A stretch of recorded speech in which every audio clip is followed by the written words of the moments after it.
ओम शांति। भगवद गीता के पहले अध्याय में धृतराष्ट्र संजय से पूछता है, धर्म क्षेत्रे कुरुक्षेत्रे समवेतायुत्सः मामका पांडवश्चैव किम कुर्वत संजय।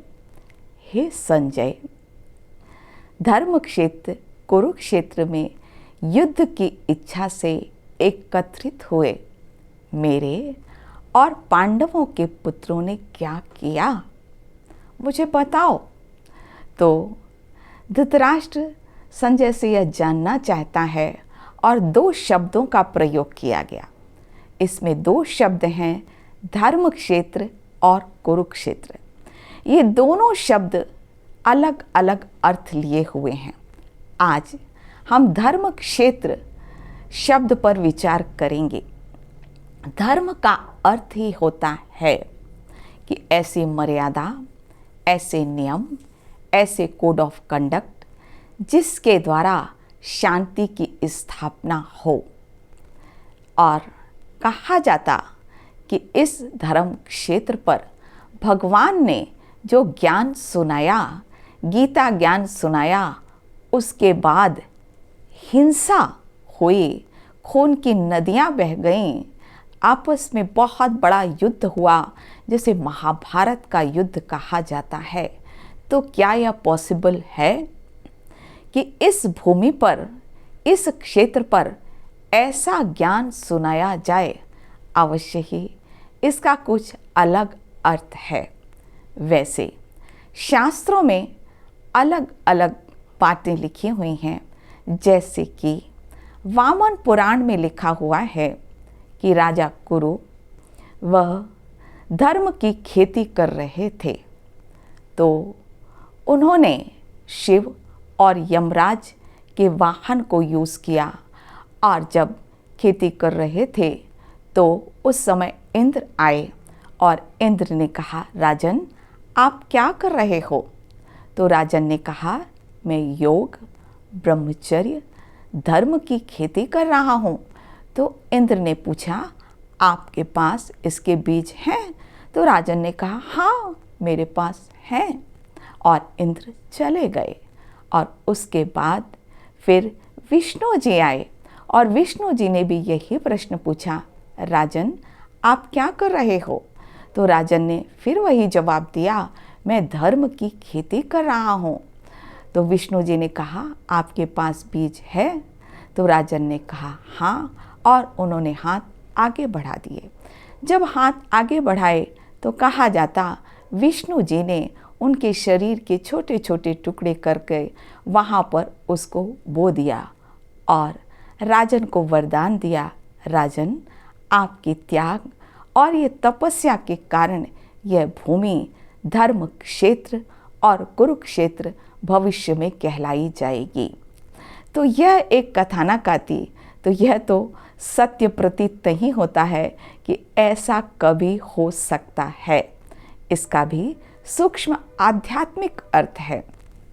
और दूसरी बात, इस क्षेत्र को धर्म क्षेत्र इसलिए ही कहा जाता है कि भगवान ने यहाँ पर गीता ज्ञान सुनाया, इसलिए यह भूमि पवित्र भूमि हो गई।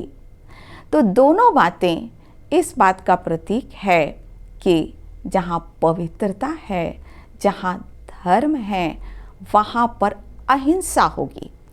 कभी भी धर्म हिंसा सिखला ही नहीं सकता, क्योंकि धर्म के बाद अगर हिंसा हो और परमात्मा ऐसा ज्ञान सुनाए कि उसके बाद हिंसा हो, तो वह धर्म भूमि नहीं अधर्म भूमि कहलाएगी। तो अवश्य ही ये जो गीता ज्ञान सुनाया गया, यह पवित्र ज्ञान है और इस पवित्र ज्ञान के द्वारा शांति स्थापन होती है, एक नया सत धर्म स्थापन होता है, क्योंकि परमात्मा अधर्म का विनाश करके सत धर्म की स्थापना करता है। अगर हम भगवद गीता के श्लोकों की भी बात देखें तो कहीं भी अर्जुन को भगवान ने ये नहीं कहा कि तू हिंसक युद्ध कर।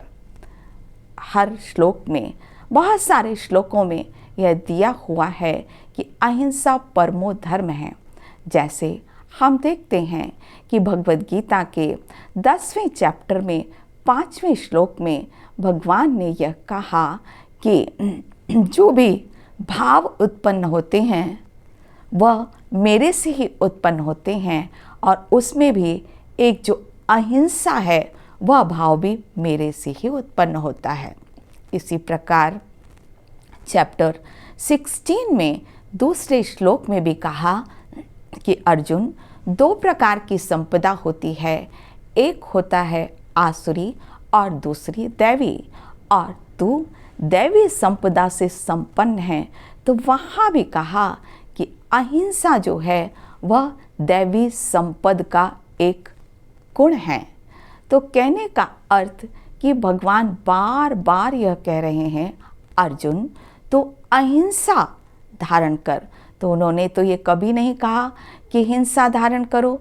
तो अहिंसा के बाद कोई कभी भी खून की नदियाँ नहीं बहा सकता, इसका सूक्ष्म अर्थ है। यहाँ तक अगर हम 17वें अध्याय में देखते हैं तो 17वें अध्याय में भी यही दिया हुआ है कि अहिंसा शरीर का तप कहलाता है। तो अहिंसा एक तपस्या है, एक शांति के जीवन जीने का आधार है, धर्म स्थापना की एक विधि है। तो ऐसा हो ही नहीं सकता कि इस धर्म क्षेत्र पर ऐसा ज्ञान सुनाया जाए जिसकी रिजल्ट हिंसा हो। जब गीता ज्ञान ही यह कह रहा है कि मेरे द्वारा जो ज्ञान दिया गया है, मेरे द्वारा जो भाव उत्पन्न होते हैं, उसमें मुख्य अहिंसा है। इसीलिए अहिंसा परमो धर्म कहा जाता है।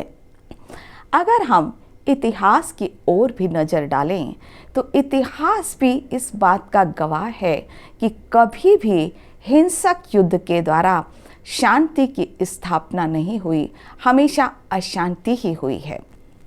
जैसे कि सम्राट अशोक के बारे में कहा जाता कि जब बहुत भयानक युद्ध हुआ और युद्ध के बाद जब उन्होंने रिजल्ट देखी तो उनके मन में वैराग्य आ गया और उन्होंने बौद्ध धर्म की स्थापना की।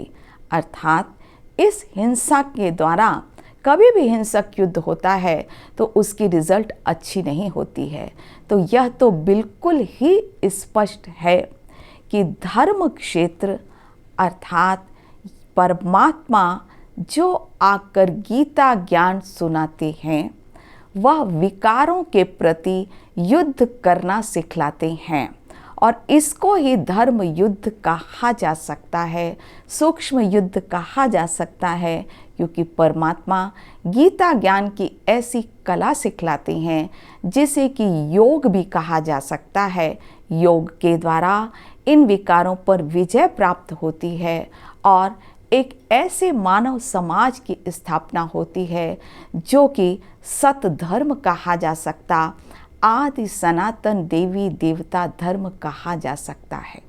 भगवद गीता में वैसे भी 13 चैप्टर में पहले श्लोक में यही कहा गया है, इदम शरीरम कौन्तेय क्षेत्रमित्त भिदीयते, अर्थात कि अर्जुन यह जो शरीर है यह क्षेत्र है।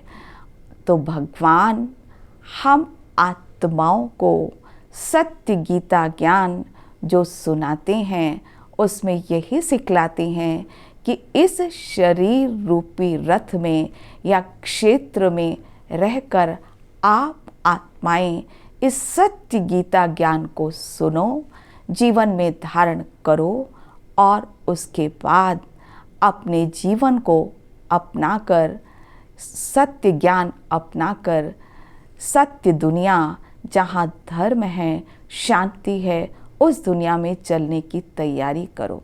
कुरुक्षेत्र, हाँ, यह संसार यह एक कुरुक्षेत्र है जहाँ पर हिंसक युद्ध हो रहा है, लोग आपस में हिंसा कर रहे हैं। तो वह महाभारत युद्ध अलग है और यह अहिंसक युद्ध अलग है। अर्थात ये दोनों शब्द धर्म क्षेत्र और कुरुक्षेत्र दोनों अलग अलग बात को इंगित करते हैं। तो हमने यह स्पष्ट जाना, धर्म क्षेत्र अर्थात पवित्र भूमि, भारत भूमि, जिसमें परमात्मा आते हैं और सत्य गीता ज्ञान सुनाकर हमको अहिंसक युद्ध सिखलाते हैं, जिससे सभी धर्मों अधर्म का विनाश होता और सत धर्म की स्थापना होती है। अच्छा, ओम शांति।